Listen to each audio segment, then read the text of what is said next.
Your mom's situation isn't my responsibility, Danny. I have my own problems to deal with, my girlfriend said when I told her my mother had just been diagnosed with stage 3 cancer. I hung up immediately, blocked her number, and started adding up every dollar I had wasted keeping her afloat for 8 months. What happened when her free ride ended made her realize she had been draining the wrong bank account. I am Danny, 31, and I work as a paramedic here in Phoenix. For the past year, I have been with Savannah, 28F, who works in marketing, or worked, I should say. She lost her job 8 months ago when her company downsized, and that is when my life became all about taking care of her. When Savannah first got laid off, I was completely supportive. Losing your job sucks, and I wanted to be there for her. She fell into what she called a deep depression and said she couldn't function normally. So I stepped up, because that is what you do for someone you love, right? It started small. I would pay for dinner when we went out because she was watching her money. I would drive her places because she said being behind the wheel gave her anxiety. I had listened to her vent about her situation for hours every night, offering support and encouragement, but it escalated quickly. Within 2 months, I was paying her rent because she said she couldn't bear the stress of job hunting while worrying about housing. I was buying all her groceries because she claimed she was too depressed to leave the apartment some days. I was funding her therapy sessions at $150 a pop because she said she needed professional help to process her trauma. My buddy Carlos started warning me around month 3. Bro, she has got you paying for everything while she sits around feeling sorry for herself. When is the last time she even applied for a job? I defended her. She is going through something real, man. Depression isn't just being sad. She needs support. But the demands kept growing. Savannah stopped driving entirely, saying it triggered her anxiety. I became her personal Uber, driving her to therapy, to the store, to meet friends. She had call me at work. I am a paramedic dealing with actual emergencies, to talk about her feelings, or ask me to pick something up on my way home. I used all my vacation days staying home with her on her bad days. I emptied my savings account, keeping her afloat. I stopped hanging out with friends because Savannah said she needed me to be available for emotional support. The worst part was how she'd manipulate me whenever I showed even a hint of exhaustion or frustration. You don't understand what I am going through, she would say. If you really loved me, you would support me without complaining. My therapist says partners should be unconditionally supportive during mental health crises. I cannot believe you are making my depression about you. So I would feel guilty and double down on the support. I thought I was being a good boyfriend. I thought this was what love looked like. For 8 months, I was her therapist, her bank account, her chauffeur, and her emotional dumping ground. 8 months of my life revolving entirely around her needs, while mine didn't even register on her radar. Then my mom got sick. 3 weeks ago, my mom Elena called me at work crying. She had been to the doctor about some lumps she had found, and the news was devastating. Stage 3 breast cancer. Aggressive. She needed surgery immediately, followed by months of chemotherapy. My world stopped. My mom raised me and my sister Maria as a single mother after Dad left when I was 12. She has been my hero my entire life. The thought of losing her was unbearable. I went straight to Savannah's apartment after my shift to tell her what was happening. I was shaking, trying not to cry, explaining that I had need to take time off work to help Mom through surgery and start of treatment. Savannah's response: "This is really bad timing for me, Danny." Bad timing. My mother's cancer diagnosis was bad timing for her. I stared at her, waiting for her to realize how that sounded, but she just kept going. "I am finally making progress in therapy, and I cannot handle additional stress right now. You know how fragile my mental state is." That was the moment something inside me just snapped. I realized this wasn't a lapse in judgment. It was who she truly was. Edit. Holy shit. This blew up. To everyone asking, yes, she actually said my mom's cancer was bad timing. And yes, I have receipts for every dollar I spent on her over those 8 months. Edit 2. Some of you are asking about my mom. She is a warrior and fighting hard. Surgery went well and she starts chemo next week. Thanks for all the support. Update 1. Power went out at my place during the storm, but honestly, I needed the break from social media anyway. The last few days have been eye-opening in the worst possible way. After Savannah's bad timing comment, I tried to explain the severity of Mom's diagnosis. Stage 3 cancer isn't something you can just work around other people's schedules.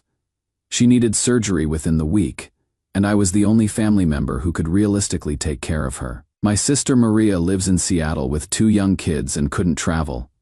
It was on me, and I was honestly scared as hell about handling it alone. I asked Savannah if she could maybe dial back the therapy sessions for a few weeks, or if she could find other ways to get around so I could focus on Mom's care.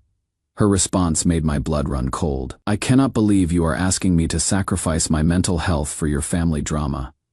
My therapist says I need to protect my boundaries and prioritize my healing journey." Family drama. She called my mother's cancer family drama. When I pointed out that I had been supporting her through her crisis for 8 months, she had the audacity to say, "That is different. You chose to help me. I never asked you to. Never asked me to." 8 months of paying her rent, groceries, therapy, gas money, and she never asked for any of it. "What do you call it when you text me that your rent is due and you are stressed about money?" I asked her. "That is just communicating my needs. You decided to help because you are a caring person." The gaslighting was incredible. She had rewritten 8 months of financial manipulation as me being voluntarily generous. But it got worse. The day before Mom's surgery, I was at the hospital for her pre-op appointment. I was terrified, trying to stay strong for her, and I called Savannah just to hear a supportive voice. "Hey babe, I am at the hospital with Mom. Surgery's tomorrow morning. I could really use Danny.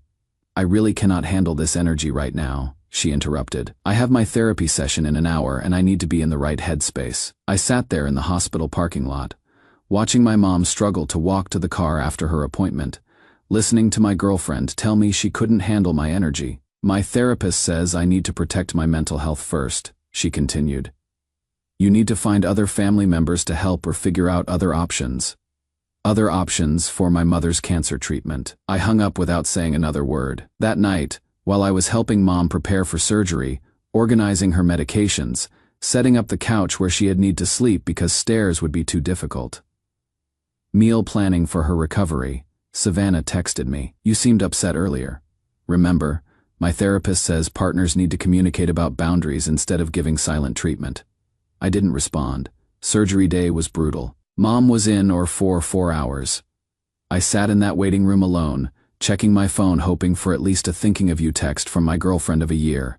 Nothing. When the surgeon finally came out to say Mom was okay, but they had found more affected tissue than expected, meaning more aggressive chemo, I broke down crying in relief and terror. I called Carlos, my buddy from work.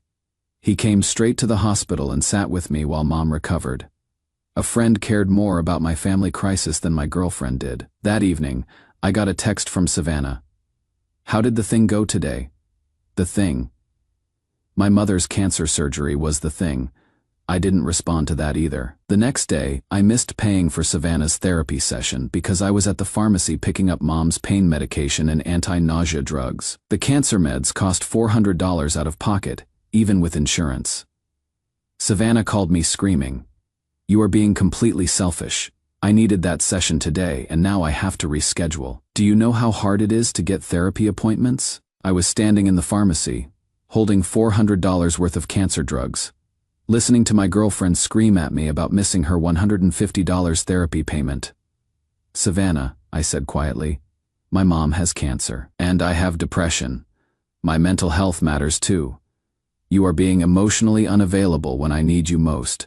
That is when it hit me. She genuinely believed her convenience was more important than my mother's life.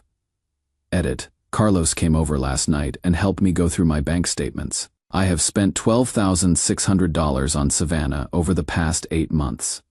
Rent, groceries, therapy, gas money, emergency expenses. $12,600. Edit 2. For everyone asking why I didn't see it sooner, when someone tells you they are depressed and need help, and you are naturally a caring person, you don't want to question whether they are taking advantage. I thought I was being supportive. Update 2. Had to stay off Reddit while dealing with Mom's first chemo session, but I am back with an update that will probably make your blood boil as much as mine did. Mom's chemo started Monday, and it has been rough, but she is hanging in there. She is staying at my place now so I can help with medications, meals, and getting to appointments. Watching her go through this while staying positive has reminded me what real strength looks like. Meanwhile, Savannah has been texting me daily with increasingly unhinged messages about how I am abandoning her during her vulnerable time and prioritizing everyone except her. Tuesday night, she showed up at my apartment, unannounced.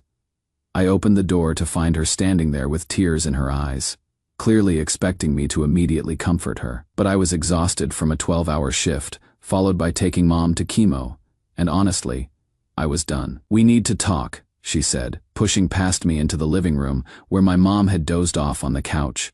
"Savannah, my mom is resting. We cannot do this here. This is exactly what I am talking about," she hissed in a loud whisper. "You are using your mom as an excuse to avoid dealing with our relationship problems." I stared at her in disbelief. My mother was literally sleeping 20 feet away, bald from chemo, and Savannah was calling her an excuse. I grabbed the folder Carlos had helped me organize. 8 months of bank statements, receipts, and transaction records, and walked outside with Savannah. "You want to talk about our relationship?" I said. "Let's talk about it." I opened the folder and started reading. March through October, your rent, $1,400. Per month, for 8 months equals $11,200. Your groceries, roughly $300. Per month equals $2,400. Your therapy sessions, $150 per week for 32 weeks equals $4,800 gas money. Emergency expenses, dinners out, approximately $2,200. She was staring at me like I was speaking a foreign language. "Total amount I have spent supporting you through your crisis, $20,600. Her face went white. "Now," I continued, "let's talk about what you have contributed to my crisis. My mom was diagnosed with cancer 3 weeks ago. In that time, you have asked about her condition exactly 0 times. You have offered to help exactly 0 times. You have shown up for me exactly 0 times. But you have expected me to continue funding your lifestyle while I am paying for cancer medications and taking unpaid time off to care for my dying mother." Savannah finally found her voice. "Savannah finally through a mental health crisis.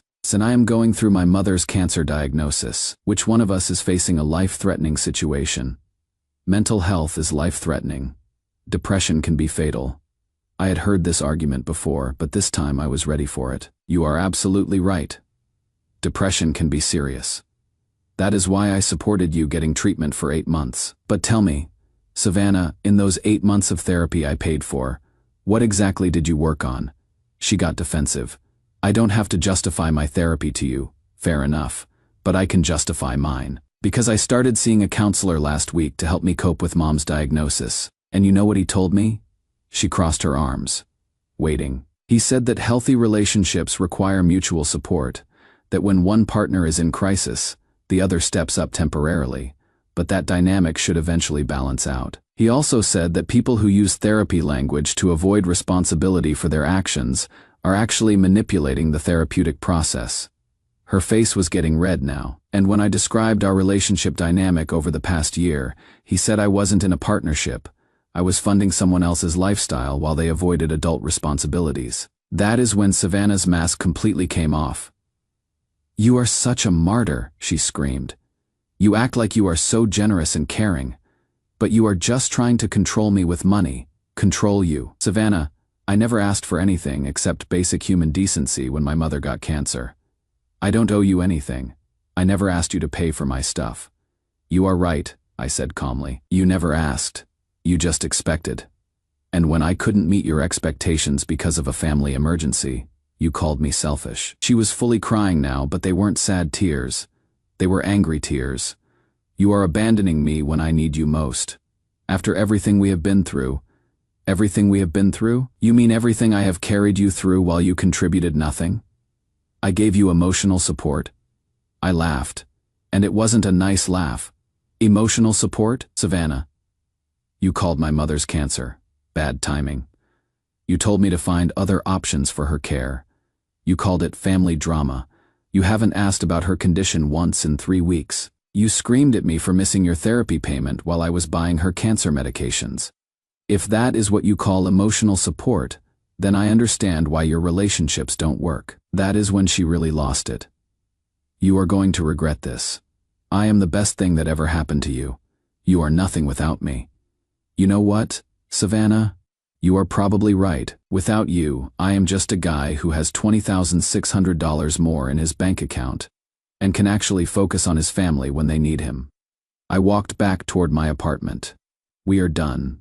Don't contact me again. You cannot just throw away our relationship, she screamed after me. I am not throwing it away, I called back. I am protecting my mental health.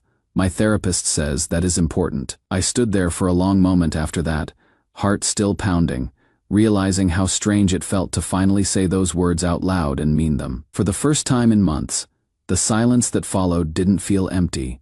It felt like peace. Edit. Mom heard the shouting and asked what happened. When I told her, she said, Mijo, I was wondering when you would realize that girl was using you. Moms always know. Edit 2. Savannah has been texting me non-stop since Tuesday. The messages started with apologies and have devolved into accusations. I am saving everything in case I need a restraining order. Final update: had to get a new phone after my old one completely crashed from water damage during a late-night shift at the station. Honestly, the digital break was probably a blessing in disguise. It gave me time to clear my head and focus on what actually matters. Thanks to everyone who has been following this story and sending support for my mom. First, the most important update: Mom is responding incredibly well to treatment. Her oncologist is cautiously optimistic, and she has been staying positive throughout everything. Having my full attention and support during this time made a huge difference in her recovery, and I am grateful I was able to be there for her without distractions. As for Savannah, karma worked faster than I could have imagined. Within a week of our breakup, reality hit her like a freight train. Without my financial support, she had to face the actual consequences of being unemployed for 8 months. Her parents, who apparently didn't know I had been funding her entire lifestyle, were furious when they found out she had been living off her boyfriend instead of job hunting. They gave her 2 weeks to find work or move back home to Minnesota. Suddenly, Savannah's debilitating depression that prevented her from applying for jobs became much more manageable. She had 3 interviews lined up within 5 days. But here is where it gets interesting. Carlos works in Phoenix's marketing scene, and word travels fast in professional circles. When Savannah started interviewing, references to her 8-month employment gap led to questions about what she had been doing. Apparently, she had been telling potential employers that she was freelance consulting during that time, which was easily disproven. Several companies reached out to her supposed clients for references and found out she had been completely unemployed. She ended up having to take a retail job at the mall to make rent. The same woman who told me my mother's cancer was bad timing was now folding clothes at Forever 21 for $12 an hour. Meanwhile, the harassment continued. When blocking her number didn't work, she started creating fake social media accounts to message me.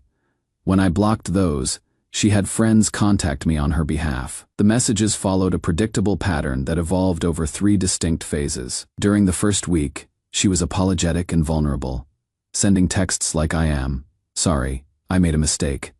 I miss you," as she tried to appeal to my emotions and guilt me into reconsidering. When that approach failed to bring me back, she shifted tactics in the second week to portraying herself as the victim, with messages claiming "you are being cruel," "I am struggling," "I need help," as she attempted to make me feel responsible for her well-being. Finally, by the 3rd week, when neither manipulation nor guilt had worked, her true colors emerged completely as she lashed out with accusations like "you led me on, you used me, you are heartless," revealing the anger and entitlement that had been lurking beneath her earlier desperate attempts to win me back. The progression was textbook manipulation, love bombing, victim playing, and finally attacking when all else failed.